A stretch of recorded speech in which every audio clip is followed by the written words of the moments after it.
এবং যুব সমাজকে আগামী দিনে অক্ষম জাতি হিসেবে গড়ে তোলার জন্য তার হাতে দায়িত্ব দিয়েছে জনাব আমিনুল হক। এখন আপনাদের উদ্দেশ্যে গুরুত্বপূর্ণ বক্তব্য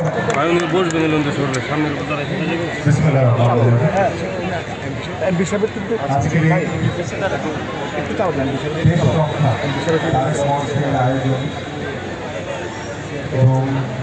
সার্বিক তত্ত্বাবধানে আমাদের মোশাররফ হোসেন দীপ্তি ভাইয়ের নেতৃত্বে আজকের যে শহীদ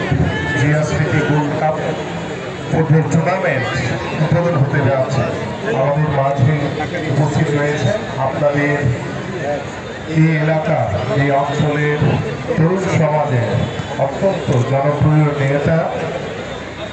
গণপ্রজাতন্ত্রী বাংলাদেশ সরকারের ভূমি ও পার্বত্য চট্টগ্রাম বিষয়ক প্রতিমন্ত্রী জনাব ব্যারিস্টার মীর হেলালুদ্দিন এবং আমাদের মাঝে উপস্থিত রয়েছে আমাদের আরেকজন সহযোদ্ধা, অত্যন্ত মিতভাষী, আমাদের তথ্য সম্প্রচার বিষয়ক প্রতিমন্ত্রী জনাব ইয়াসির খান চৌধুরী এবং আমাদের মাঝে উপস্থিত আমাদের সংসদ সদস্য জনাব ইরশাদুল্লাহ, সংসদ সদস্য জনাব আবু সুফিয়ান সহ এখানে উপস্থিত মাঠের চারিপাশে আমাদের দর্শকবৃন্দ এবং আমাদের অঙ্গ এবং সহযোগী সংগঠনের বিভিন্ন পর্যায়ের নেতৃবৃন্দ,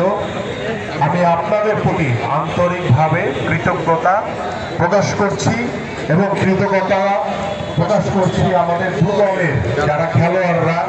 যারা দীর্ঘক্ষণ ধরে অপেক্ষা রয়েছে এবং দর্শকরা অপেক্ষায় রয়েছে যে কখন খেলা শুরু হবে। কারণ খেলার মাঠে বক্তব্য খুব বেশি ভালো লাগার কথা না, তারপরেও আমাদের বলতে হয়, তাই দু একটি কথা বলতে চাই। আজকে যে দর্শকদের উপস্থিতি আপনারা দেখতে পাচ্ছেন, এটাই হচ্ছে বাংলাদেশের ক্রীড়াঙ্গন, এটাই হচ্ছে বাংলাদেশের ফুটবলের জনপ্রিয়তা,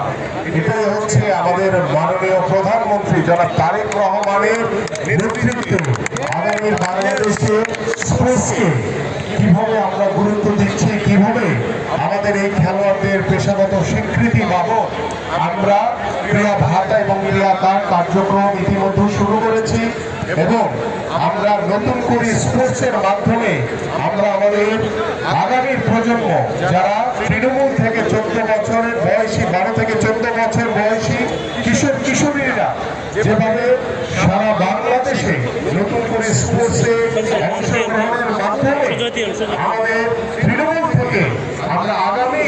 বাংলাদেশের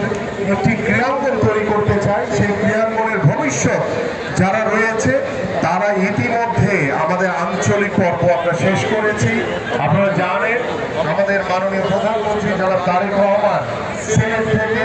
একযোগে 2রা মে 64টি জেলায় আমরা নতুন করে স্পোর্টস শুরু করেছি। ইনশাল্লাহ আমাদের জাতীয় পর্যায়ে আমরা ইনশাল্লাহ জুলাইয়ের ভিতরে শেষ করে আমরা আবার দ্বিতীয় নতুন করে স্পোর্টস সারা বাংলাদেশে আমরা সিলেট থেকে উদ্বোধন করেছি। পরবর্তীতে আবার আরেকটি বিভাগীয় শহর থেকে উদ্বোধনের মাধ্যমে আমাদের মাননীয় প্রধানমন্ত্রী আবার কার্যক্রম শুরু করবেন। আমাদের ব্যারিস্টার মীর হেলালগঞ্জ চট্টগ্রাম থেকে যাবে ইনশাআল্লাহ। আসলে জানেন আমরা আমাদের মাননীয় প্রধানমন্ত্রীর সাথে আলোচনার মাধ্যমে যদি আমাদের মাননীয় প্রধানমন্ত্রী বলেন ইনশাআল্লাহ আমরা আগামী নতুন করে স্পোর্টস চট্টগ্রাম থেকে শুরু হবে ইনশাআল্লাহ। এভাবে আমরা আমাদের স্পোর্টসকে এগিয়ে নেওয়ার জন্য আমরা তৃণমূল থেকে আমাদের ভবিষ্যৎ প্রজন্মকে সুস্থভাবে গড়ে তোলার জন্য, মাদক মুক্ত সমাজ গড়ার জন্য সর্বোপরি ডিভাইস থেকে আমাদের সন্তানদেরকে দূরে রাখার জন্য খেলাধুলার কোনো বিকল্প নেই। এবং আপনারা শুনে খুশি হবেন যে আমরা বিগত সময় দেখেছি যে খেলার মাঠের অনেক অভাব। আমাদের মাননীয় প্রধানমন্ত্রী নিজেই একটি কমিটি গঠন করে দিয়েছেন, সেই কমিটির মাধ্যমে আমরা ঢাকা সহ সারা বাংলাদেশের বিভাগীয় শহর, মহানগর, প্রত্যেকটি জেলা, উপজেলা, ইউনিয়ন লেভেলে মাঠ সংরক্ষণ এবং সংস্কারের জন্য ইতিমধ্যে কার্যক্রম শুরু করেছি। এবং ইনশাল্লাহ আজকে আমি যখন আমাদের দুজন মন্ত্রীকে সাথে নিয়ে আমি যখন এয়ারপোর্টে নামার পরে আপনাদের যে উত্তর পতেঙ্গা যে অঞ্চলটি দিয়ে আমি এসেছি, সেখানে ইতিমধ্যে আমি সেখানে নেমে আমাদের 13 একর একটি জায়গা রয়েছে এবং সেই জায়গা ইতিমধ্যে আমাদের মাননীয় অর্থমন্ত্রী এবং আমাদের ভূমি প্রতিমন্ত্রীর সাথে এই বিষয়টি নিয়ে কথা হয়েছে যে ইনশাল্লাহ আমরা সেই বেঙ্গলের পাশে বিচ এলাকাতে একটি